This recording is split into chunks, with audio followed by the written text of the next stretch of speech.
We the people of Florida have as much or more of a right to disseminate and publish government public records for purposes private or to the public, by whatever means we deem appropriate to share said public records to whatever audience we so choose. This is our right acknowledged by federal and state constitutions. We the people have a First Amendment right to freedom of the press. Under Florida's constitution and its statutes, the state and its agents are not permitted to claim copyright on its public records unless the legislature specifically permits it. This includes a work made or received pursuant to law or ordinance or in connection with the transaction of official business by any state, regional, county, district, municipal, or other unit of government and their associated committees and divisions created or established by the laws of the government of Florida. Text, communications, and images produced by the government of Florida and any county, region, district, authority, agency, or municipal officer, department, division, board, committee, bureau, commission, or other separate unit of government created or established by law are consequently in the public domain according to court interpretation in Microdecisions Incorporated versus Skinner.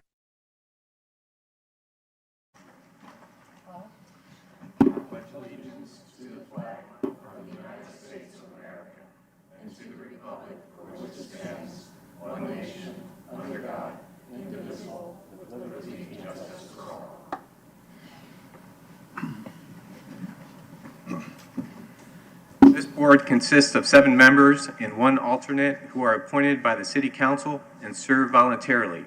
I am Chris Anaskevich, and I will ask the other members and the staff to introduce themselves, beginning on my left. Mary Lau. Mike Flannery. Ryan Barker. Jay Daniel, attorney for the board. Gina Clayton, Planning and Development. Michael Delp, Planning and Development. Michael Foligno, Assistant City Attorney. Elizabeth Vanscoy. John Quattrocki. Please remember to turn off your cell phones and beepers so that they do not become a distraction during the meeting. Please also refrain from having conversations in this room so that we might hear all of the testimony given today. To ensure a complete record of this board's actions, we ask that each individual wishing to speak, including the applicant, speak into the microphone at the podium in front of us. Clearly state your name and spell your last name for the clerk. Now, I will ask all those in attendance today who plan to speak to please rise and be sworn in by the clerk. Raise your right hand, please. You swear affirm the testimony you're about to give is the entire truth? Yes. Agendas of today's meeting are on the podium to your right near the entry door. I believe that's on your left. Also on this podium are a roster of the Community Development Board, the list of city staff experts and their resumes, the board's rules of procedure, and the annual schedule of this board. Our first order of business is to review and approve the minutes from last month's meeting. May I have a motion for approval of the minutes? Move to approve. Second. Motion made and seconded. All in favor, say aye. Aye. All opposed? Motion carries. If you're here to speak on an item that is not on today's agenda, please approach the podium.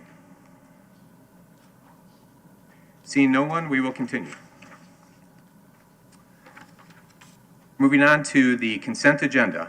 This board has adopted a consent agenda format, and the consent items are identified as such on the agenda. Consent agenda items are those items for which the planning department recommends approval. The applicant in agreement with any proposed conditions and no written objections to the case have been received to date. Items may be removed from the consent agenda today by a member of the board, a member of the staff, or any person in the audience for questions or objections.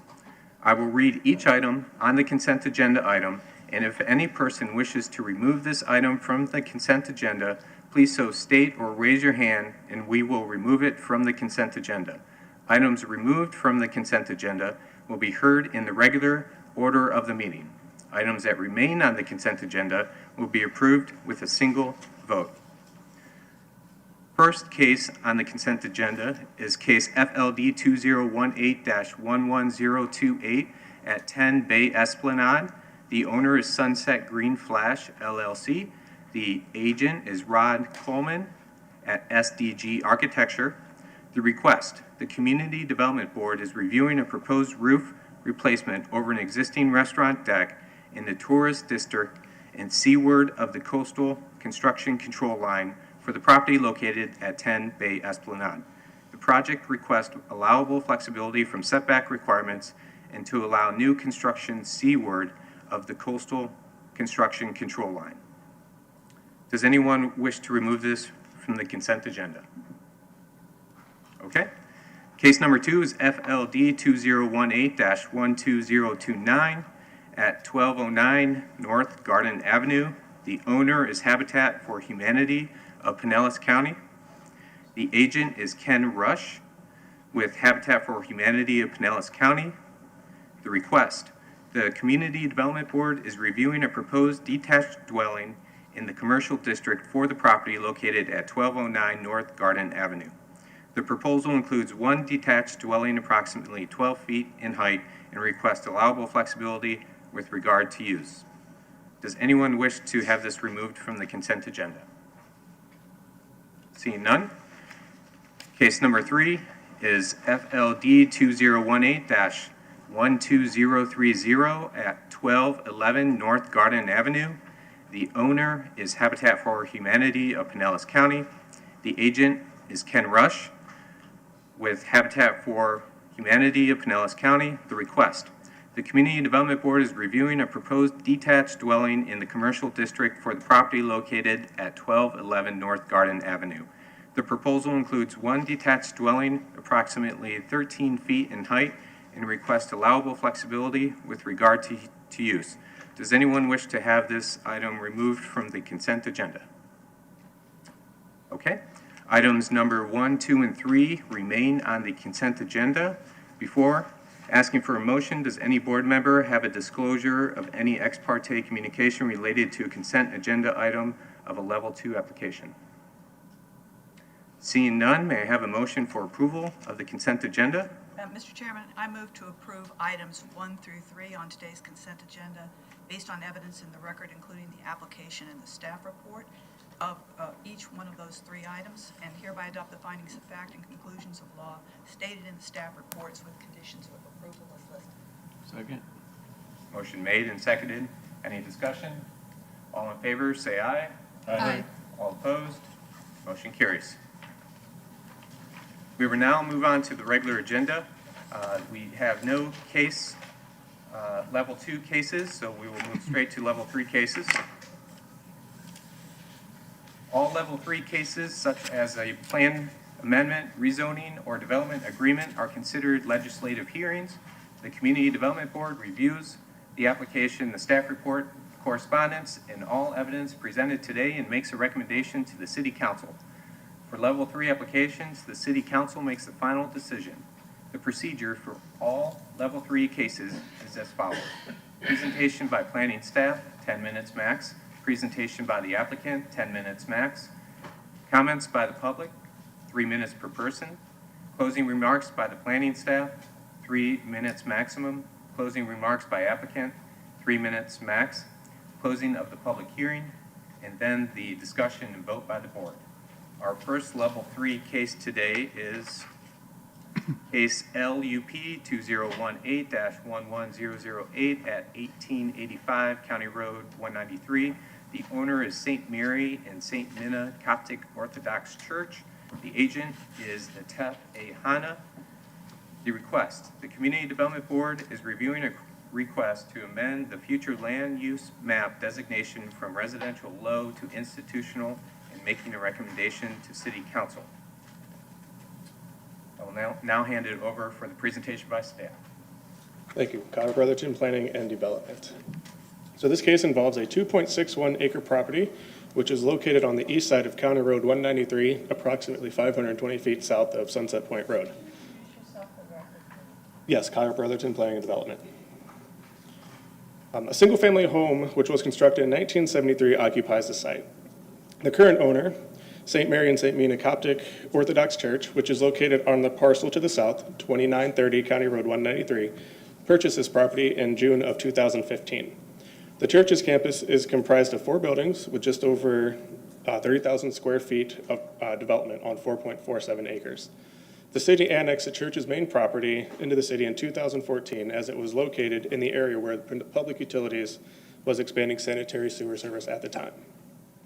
The city's community development code does not permit places of worship in its residential zoning districts. So the church applied for a change in the property's future land use and zoning atlas designations to institutional in the city of Clearwater to remain a conforming use after annexation, which city council approved. At that time, the church did not indicate that they had any plans for expansion. In early 2018, the applicant contacted staff because the church would like to create a master plan to include the addition of the subject property. which is the parcel to the north of the main campus, addressing the traffic circulation for the church campus. It is unknown if any new buildings are intended to be constructed, as no site plan has been submitted at this time. The request is to change the future land use map designation of the subject property from residential low to institutional. A request to rezone the property from the low-medium density residential district to the institutional district is being processed concurrently with this case, and that is case REZ 2018-12005. There is a mix of residential and institutional uses in the area. To the south is the existing church campus, and abutting to the north is a single-family house, and to the north and east are single-family subdivisions. The properties to the west are owned by Sylvan Abbey Memorial Park and are developed with a single-family home, a place of worship, and a funeral home. Further south across County Road 193 is the Paul B. Stevens Exceptional Student Educational Center. CR 193 is a two-lane undivided road which lacks sidewalks. It terminates at a private driveway for a 2.6-acre single-family lot, which is still in Pinellas County. The neighborhood abutting the subject property to the east contains two cul-de-sacs with no through access to Sunset Point Road. As detailed in the staff report, staff is concerned that the expansion of the institutional future land use designation could allow for additional development that is out of character or could have negative impacts in this area. The proposed expansion is therefore inconsistent with the goals, objectives, and policies of the Clearwater Comprehensive Plan and conflicts with said plan as indicated in the detailed goals, objective, and policy in the staff report. As detailed in the staff report as well, the future land use map amendment would require an amendment to the countywide plan map category from residential low medium to the public semi-public category. Although the proposed amendment is consistent with the purpose of the proposed category in the countywide rules, the expansion of this designation onto the subject property is inconsistent with the character and scale relative to the surrounding uses, transportation facilities, and natural resource features. The proposed expansion of the institutional future land use category will further erode the low-density residential character of the area. The addition of institutional property is incompatible with surrounding uses and inconsistent with the character of the surrounding properties and neighborhood. Based upon the findings of fact as detailed in the staff report, the proposed expansion would increase the demand on several of the public facilities when compared to the existing residential development. However, it is determined that the proposed change would not result in the degradation of existing levels of service for potable water, sanitary sewer, solid waste, parkland, and stormwater management. Degradation to the level of service of CR 193, being a two-lane undivided road and a dead-end roadway, could occur with this proposed amendment. There are no wetlands or no wetlands appear to be on the subject property. Therefore, it is determined that the proposed future land use map amendment would not negatively impact natural resources on the subject property. And Planning and Development staff recommends denial of the future land use map amendment from residential low to institutional.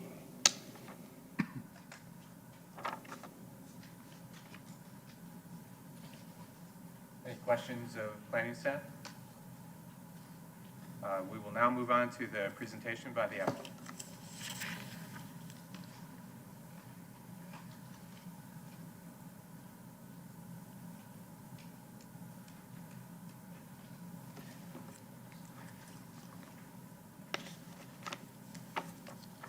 Good afternoon. My name is Atef Hana. I am the professional engineer and the applicant with the owner as well.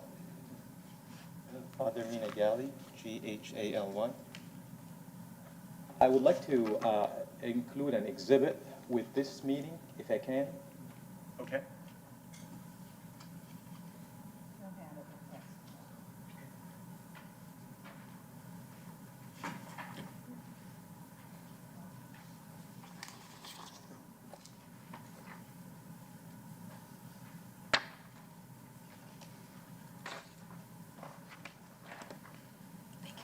First of all, I appreciate the city's help with us, and Kyle has done a wonderful job.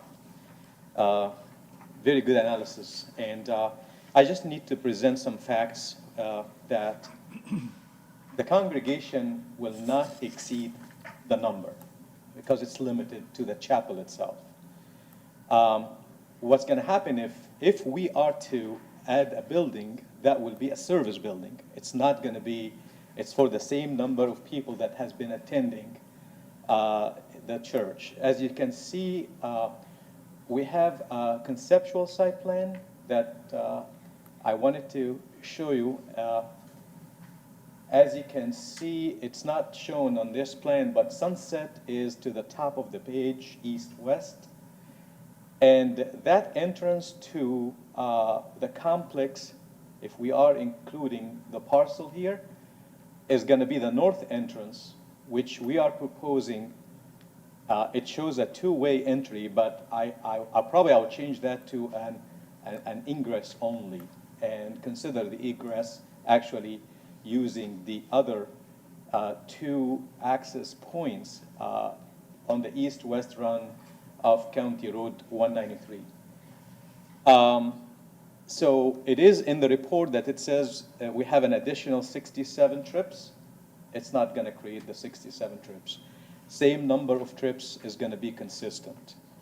The intention is to improve the situation. As we are now, we have parking problems within the site, and we need to contain the parking within the site. We have an agreement with the school across the road to the south.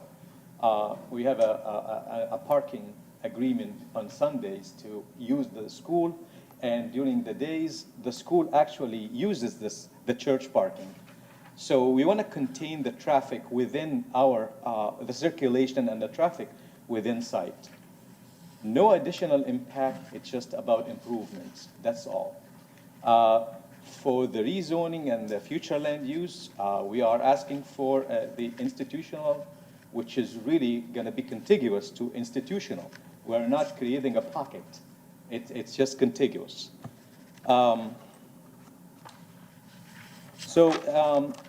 Again, also the church, because we cannot expand beyond the chapel, you can see the chapel at the southwest corner.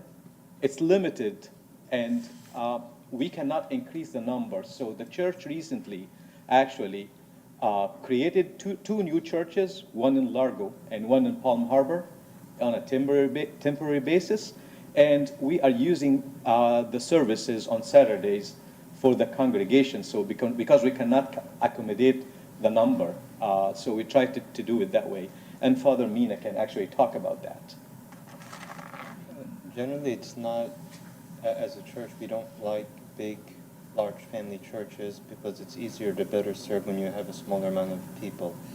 So because of the growth in the last 5 years, because a lot of immigration coming from Egypt, from the Christian community to here, what we're doing, fortunately in Florida, we're seeing that it's a lot cheaper than you have up north, so a lot more people are moving down here. But with that, we're trying to expand also in other areas. We would like to limit our congregation numbers to no more than 200, 250 families. We have grown in the last few years faster than what any one of us would have expected. So we've opened two churches, and they are registered in the state for St. Philip Peter Mercurius Coptic Orthodox Church. This will be in Palm Harbor. And St. Shanuta Coptic Orthodox Church, this is in Largo. So we're trying to address all the families, and then this among the other 3 churches in the Tampa Bay area that we have, one out in Newport Richey and 2 in Tampa.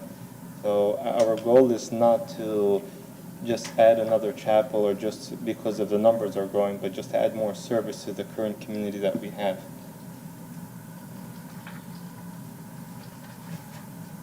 With this, we're open to any questions. I have a question, Mr. Hanna. Has staff been provided this site plan you provided to us prior to this meeting? I did provide this much earlier, but it was not required as part of the submittal. But I did provide it earlier. Okay. But staff was still concerned that you did not have, they at least mentioned to you they had concerns that they don't understand how the project would move forward. Staff recommendation was you need to contact the neighbors. You need to come up with a conceptual plan and then approach all the neighbors and get a general consensus of what they want to accept or not. And we did prepare that. We passed it to the planning staff. And at the same time, we were trying to get together with the neighbors on a one-on-one and present that plan. Okay. Did you do that? Did you meet with many of the neighbors? It's, we have been meeting with the neighbors. If you can, Amir, if you can come in and chip on this. Mention your name, please. My name is Amir Malak, M-A-L-A-K. I'm one of the Sorry, board members. sorry, would you start again? My name is Amir Malak, M-A-L-A-K, Okay, and one of the board members in the church. okay. So you was talking about, How did you deal with the neighbors on this? we actually met with them maybe a month ago, and we visited them during the holidays, and we approached them that, and they actually appreciate that we contain the kids in the church. Some of them said, you guys very good to keep the kids instead of the street, keep them in the church. We invite them to come to us. Not all of them came, but actually we have built a good relationship for the past 2 years since I became a board member. We visit them regularly. They know us, and we have a very good relationship, and we didn't get any opposed from them that they're gonna be denied anything. Okay, so there was no expressed concern. Nobody said anything to us face to face to say any concern for them. Okay. Any other questions? Yeah. Did you show this to them? No, we didn't share that with them. We need to make A sure we lot of the can. questions we got were, they don't know what you're planning. And I think that's why. I was planning to have an open house, probably, and bring them in and have them look at this plan. That's one of the plans. But without actually going through the rezone and future land use change, everything is dead. We cannot even pursue that. Because we weren't provided with this I either know. until today, so Sure. it makes it difficult to. Question. So I just want to clarify, the service building is existing, The service building between the two buildings exists. and the church building and the chapel are and the existing? service building. The only new is the north building. And if I'm looking at a 28,000 square foot, two-story building, do we have a proposed use for that building at this time? It's a service building. I'm not sure what's We gonna. want to expect, what we have currently in the service building are Sunday school classes and like a dining hall. But one of the things that we want to kind of pay attention more for our youth is to do more of a sports type building, something to keep the kids occupied and active. This is one of our, when we discuss with the board what we'd like to do, want to be more youth oriented. And we do, yes, have the outside basketball court, but being in Florida, it's just much hot and humid. So, and at the same time, we're trying to stay good with the neighbors, not to have the youth out very late, where then they're going to complain about noise. So if we can keep them indoors, this I think would not only help us, even the neighbors themselves. And the site plan itself, we try to have a buffer actually between the crowd and the neighbors by buffering, by the parking lot being in that configuration. Also, we try to create like a seating area between the two buildings, and so everything is contained. Right now, there is traffic actually between the two buildings, and so we're closing that to have some more kind of the two buildings are nicely served together in outdoor fashion. I see. Okay. Planning staff will be speaking again, but seeing the site plan, I sort of wonder if they would change their recommendation. Right now, their recommendation is denial, and it sounded like a lot of that was based on the fact that there was no site plan. They didn't understand what was being planned. I'm not sure they would turn that today. They probably need time to digest what you have here. But again, they will be speaking shortly. I mean, we will be glad to have, just even a consideration of approval with conditions. If they don't like something on the site plan, we can work with the plan. Definitely. Okay. Same general questions. Is essentially what we're asked to do is change the zoning, and this could be any other plan when we're done. You could do anything you want, and it sounds like it could be a storage building, and you could be, put rice in there. You could put 200 students in there. I mean, just by what we're doing today, and the building may not be there, it could be anywhere. And the big concerns that when I was out there, I looked at that access, and as the school's already there, And if you had a school, which is carte blanche, you could do that. There's no reason to say, you approved to change the zoning. You could put a school in with as many students as you could put in parking, and you could probably put in double parking. I'm just saying we're opening up the sky without knowing what we're doing. And I think that that's why we have a planning department to take a look at these things before it happens. I mean, already you may have two schools coming in and out. What you say here today, I'm sorry, I've been around in development a long time, and I've been through a lot of plans, a lot of people that change as soon as the zoning is changed, it becomes something entirely different. So if those that can be resolved, it's a nice spot for a lot of what you're doing, and I would like to see, I wouldn't mind that, but I'd like to have the planning department have a chance to look at it and digest what and put limitations on it so that the people can get in and out of onto the highway. The road is worked up correctly. And many other factors that have to go into it. So I'm just saying, I think to me, it's a little bit early. That's all. It is early, that's why it was not, we did not want to submit something like this early, but what we intend to do, even if we have restriction on the use, it's fine too. It's a church, and we're not going to change that use anyway. But some drainage problems exist along the site, and we want to address part of the improvements as well. What is the basketball court for? The current basketball is an outdoor basketball. Who uses that? The kids. From what kids? For all the youth, For from the 5 youth. years From old your to from a 30 years From the old. congregation. so you already Oh, have for our, yeah. and you already have a school there. It's not a school, it's a Sunday school. Only on first Only on Sunday. first day do you do It's that. only Sundays. It's Sunday school, not school. Could you Not have a school. could you have a school? Not a red. No, we No, don't have a no school. school. We don't have a school. No. Why not? We didn't think about it, we think what we need. I mean, I would if I had the beautiful spot. Okay, approved. Nice spot. I'd be tempted to put a school in there. Okay. You already have a basketball court. Anyway, I'm just saying, I'm trying to figure out what's happening and what could happen. And I just feel more comfortable if I knew those parameters that were worked out so that things, and if they could be worked out. We're just trying to work with the city, especially we know the traffic, and we know it's a one-way entry, one-way out of Sunset Point, and we don't want to create any additional impact. We're trying to work with planning on that. So even a school, I'm not sure we can do that with the situation that we have now.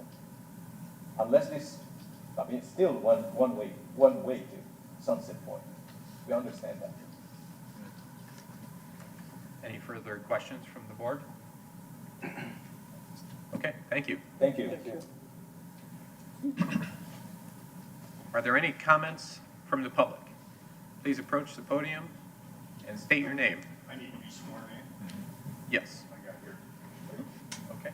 Swear affirm the testimony you're about to give is the entire truth. Yes. Kevin Hunsaker.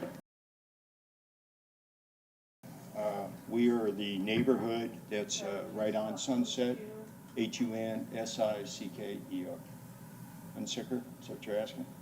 Yes, H-U-N-S. I-C-K-E-R, Hunsaker. Thank you. Thank you. We're the neighborhood that is immediately on 193 and Sunset Point. And a couple false statements. We protested and resisted the city 2 years ago on this expansion. And as we see now, they're already growing. My home sits at the back side, which is my backyard faces their back where they have the basketball. The noise is horrendous. The kids in the summer play till 10 to 10:30. They've put lights up now that blinds into our neighborhood. And it's like, it is a massive traffic problem. The folks are extremely rude to let us out of even trying to come out. It is now wanting to add even more buildings.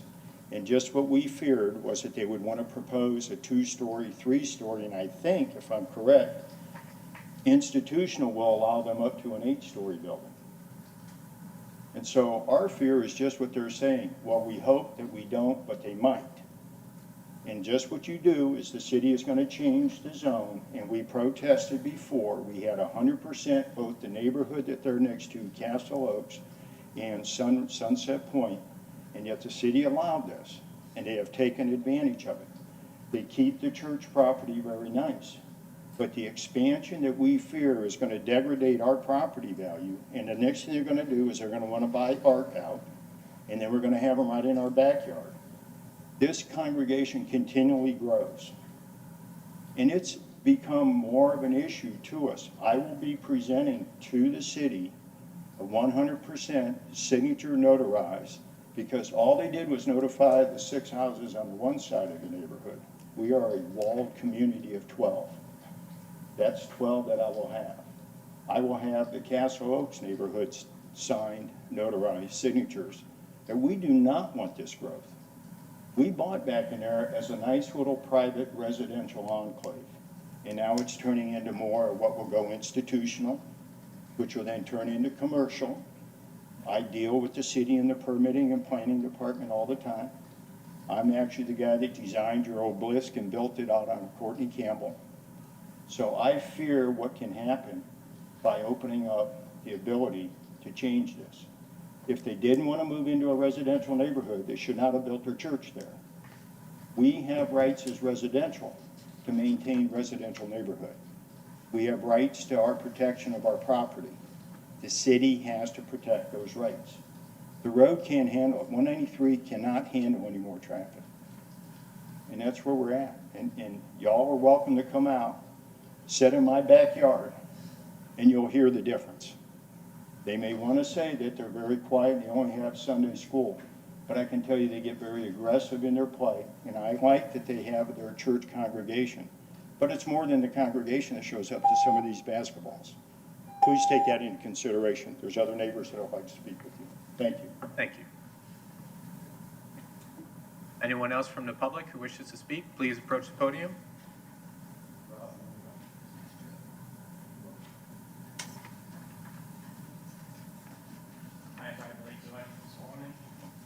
Yes.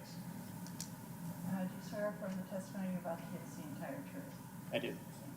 Could you please state your name and spell your last name for us? Russell Crane, C-R-A-N-E. I live at. I represent the subdivision that's to the east of the church. The previous speaker talked about how loud the basketball is. It is very loud. It's happy sound, so I'm not completely against that. But I don't live right next to it like he does, so maybe I'm not as sensitive to it. Our main concern is that before this hearing, we didn't have any idea what was going to go on. And right now, I don't believe the plans are formalized. I mean, I was trying to hear what was going on, and I think he wants to use it for parking. Does that mean he's going to tear down the house that's there? Or is he going to put up something new? I heard some 3-story building. But anyway, at this point, I would really like to have a concrete idea of what's going in there. The church is good folks. I don't really have anything against them. They're loud. There's a lot of parking. They need more parking, obviously, so if that's what they're going to use it for, then I'm all for that. But if they're going to build anything or do other things like that, we certainly want to know that ahead of schedule. Okay. Thank you. Thank you. Thank you. Anyone else from the public who wishes to speak, please approach the podium.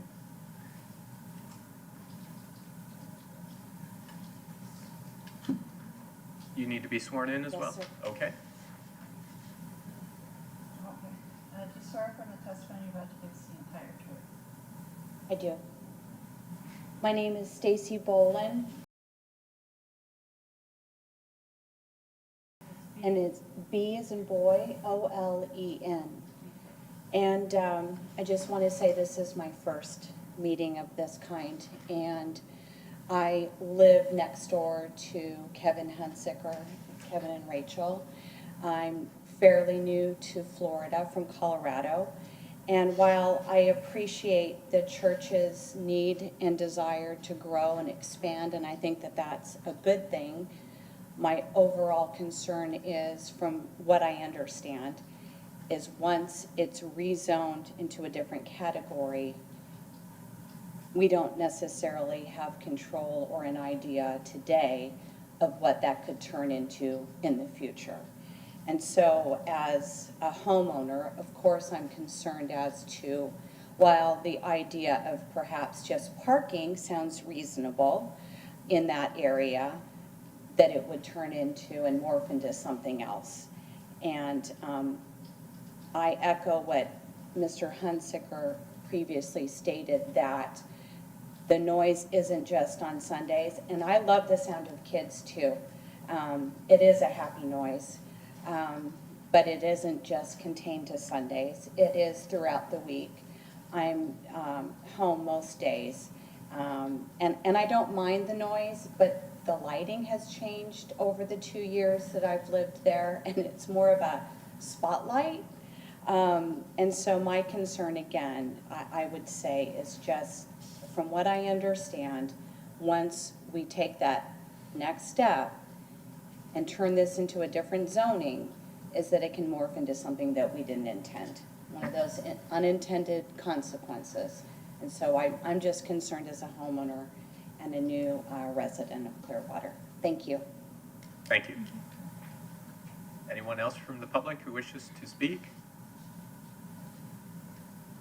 Okay, we will now move on to closing remarks by the planning staff.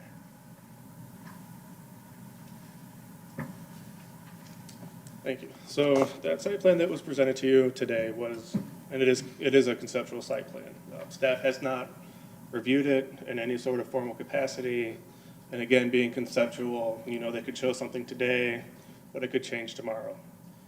Staff is really concerned generally with the traffic, being there's no through connection to Sunset Point Road, which is a larger, minor arterial roadway, with the other rights-of-way constraints being a narrow 2-lane undivided roadway.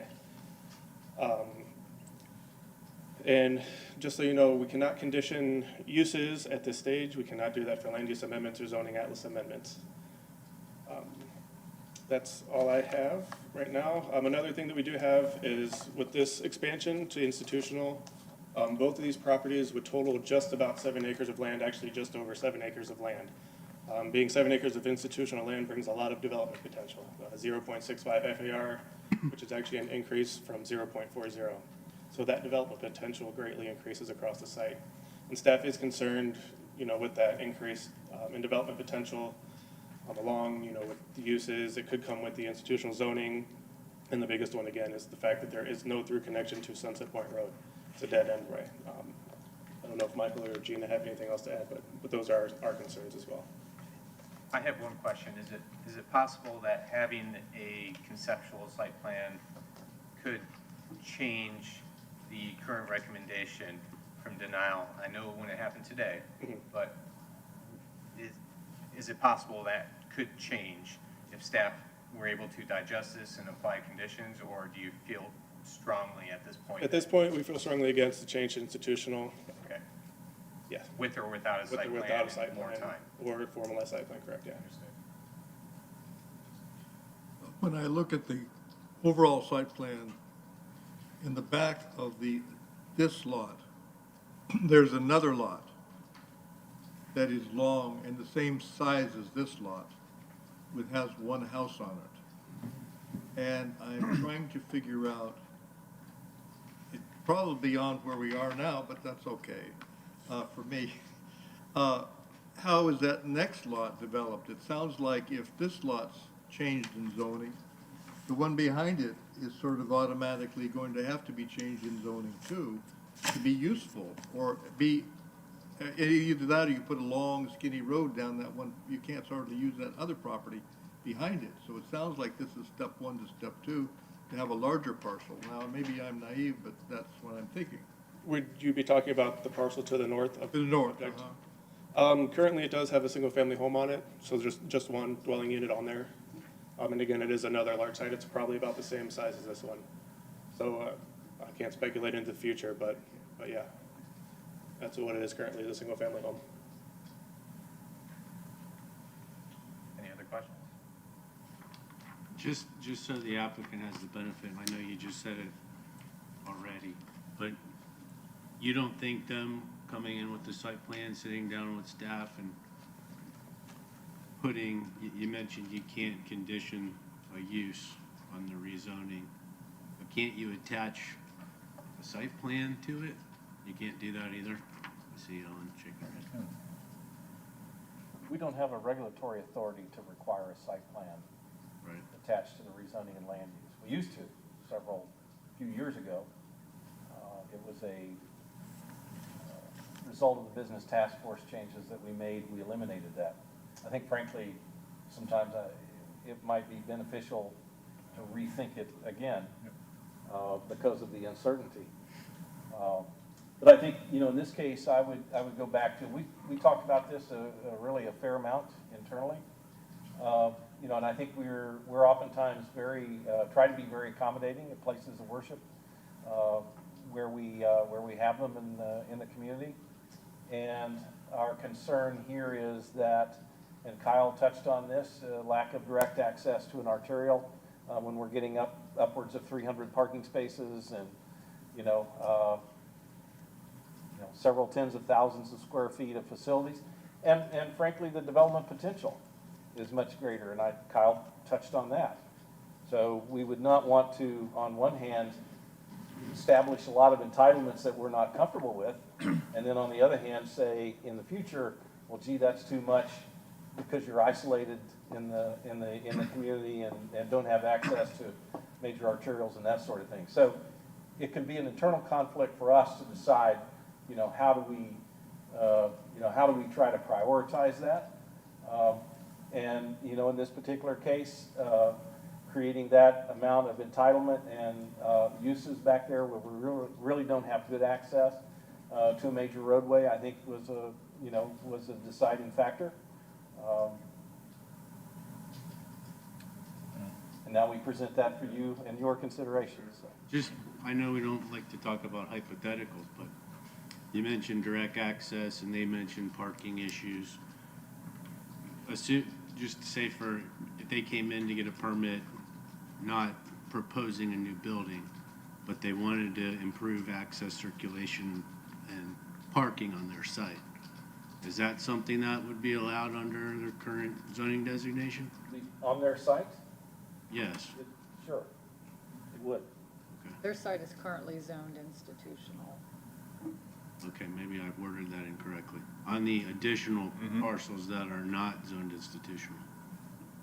They could do parking through a level 2. They'd have to come back to the board and ask to use it for parking. Okay. But no building. Gotcha, thank you. Because I think, what Mr. Hanna indicated was obviously they don't want to spend a bunch of money in engineering fees and design fees and then it doesn't happen, but it sounds like if the staff wouldn't support it and the board wouldn't support it, even though they went through that motion, it sounds like that could be another avenue for them to at least improve their site. That's what I was getting at. Right, yeah. And this is one of the things look at it, institutional's already there in the area there and the school to the south of it as well too, and an expansion side of it, I hear it.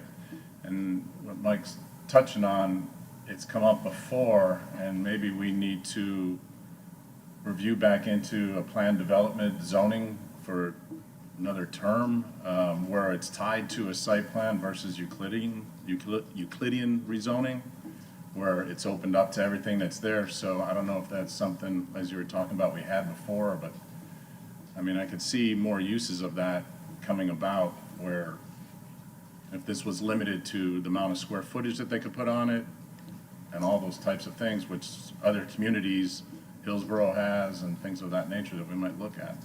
But this is where we are now. Any other comments? Okay, thank you. Next up is closing remarks by applicant.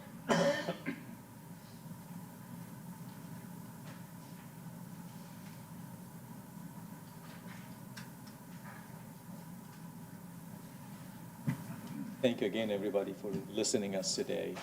Thank you for your supportive for a place of worship. Regarding it is, again, I mean, that's a conceptual plan. It's not a final plan. And we are willing to actually reduce it to an acceptable plan. It's just, and again, it's having that additional parcel to the north creates the circulation within the church to be more efficient. Right now, it's very limited. We don't want to create the impact that they are talking about. That's why I'm going to say again, we are not proposing a use that will be detrimental to what's happening today. We understand it. Like if we have another building, like Father Mina mentioned, that will be a basketball court inside. So that will probably help us with the noise that they complain about. But it's all conceptual at this point. We are willing to work with the planners and the city to come up, and also the neighbors, to come up with something that everybody's comfortable with. That's where we are today.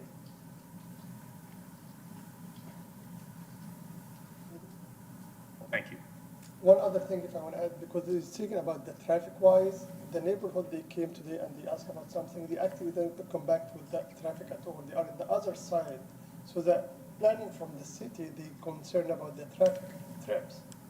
Now we're talking about different thing. The traffic is not come back all these houses. The houses, we talk about the 17 houses, they actually go through the 193. All of them actually was in agreement with us, and they have a very good reputation with us. And if one or two, they have a problem, I understand that, and we hear them. And that's why we try to contain all the noises indoor instead of making that. And the sound, like they said, we try to keep the kids from the street, we try to get them in the church. We try to help the community. If any from the neighborhood want to bring their kids, we welcome them. So we try actually to make it indoor. We try to contain the noise. We try to contain the eliminate, even the light-wise.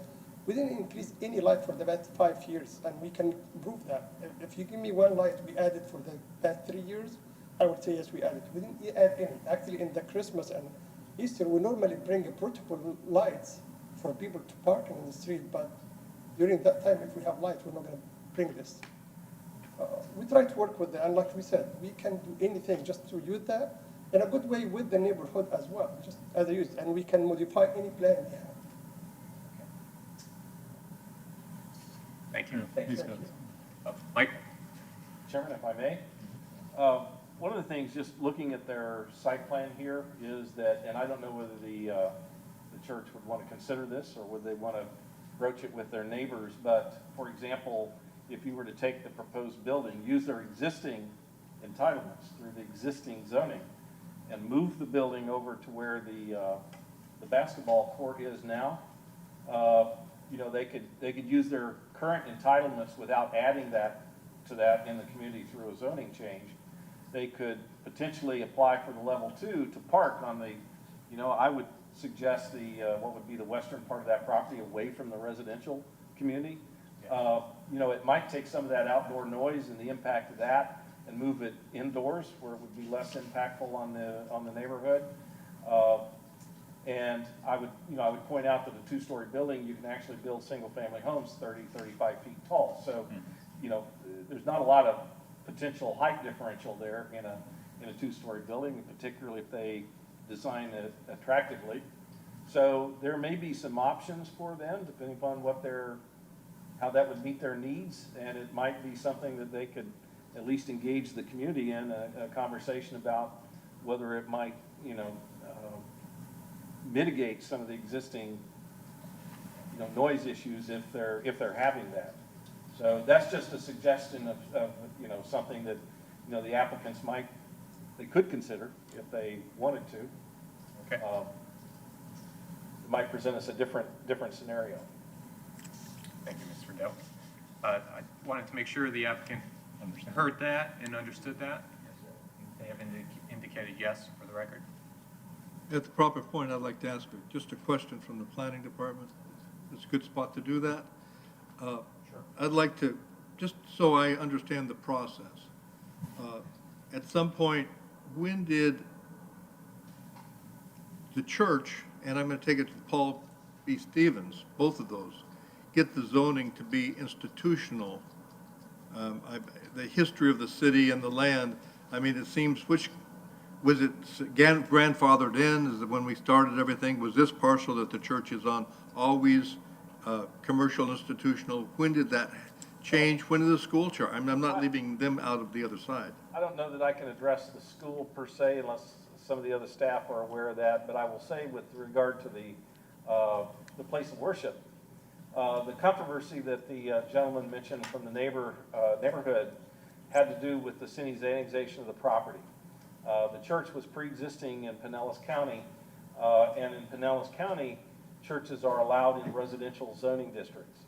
So in Clearwater, they're not. In Clearwater, we have houses of worship located in institutional districts. So when we annexed the property, we had to transition from, we did not want to leave the church non-conforming because they weren't non-conforming in Pinellas County. So when we annexed them, we moved them from Pinellas County residential, where they were conforming, to City of Clearwater institutional, where they were conforming. And so that was what generated the conflict with the community at that time. The pastor or his representative may be able to tell you, in fact, how long the church has been there in the neighborhood. That I do not know the answer to. If you could come to this. The church built in 1997. Okay. 1997. And I think the annexation was in 2014, yes, in your report. Okay. The church use was already existing. Right. Chairman, can I have clarification, just for your board's knowledge? I think that's fine, sure. The property between us is... Please state your name again. Kevin Hunsaker, the property between us is U Park or ARC now. So that has a conditional residential use. That's how it's zoned. Okay. Which they could do on that next house, which has a conditional residential use without changing it. Okay, thank you. We are now closing, this is the closing of the public hearing, and we will now have the discussion and vote by the board. There seems to be a lot of unknowns, also a lot of options, which makes me confused about, I mean, do we have to make a decision today, or could they work with staff and bring this back to the board? That's a question. Yes, if they, we threw out one scenario. If they were to follow that route, ultimately the provision of parking on the parcel to the north would come back to you as a level 2 approval. And there would be another hearing, public hearing on that. And I also heard that there are options for building on the current property, not the proposed property. That's correct. Right. There's a lot of different development potential on the existing piece. Okay. Must we make a decision to recommend today, or no? You could vote to continue it to a date certain to give us an opportunity to work with them on possible solutions and then see where it goes. And either they could come back or withdraw as may not be necessary. Let me note before that, you don't have a request from the applicant for a continuation. Right? So until that's made, they have a due process right to have this hearing concluded one way or the other. Okay. But if I understand correctly, with respect to the land use designation change, staff is not going to change their position with that. There may be other options for the applicant, but today we're discussing. Based on the facts as we know them, we believe we are making the correct recommendation in this case. Right. So staff will continue to deny that request to change the land use designation. I think Mr. Delk made a great suggestion. I think if the site plan was submitted as part of the application, that probably would have happened already, the dialogue between staff and the applicant. I think if the applicant wants to request a continuance, I think, in my opinion, that's a good way to go and allow them to at least have the dialogue before we vote on anything, deny their request. That's my personal opinion. I haven't heard anything from them. Can we ask, would you be willing to continue?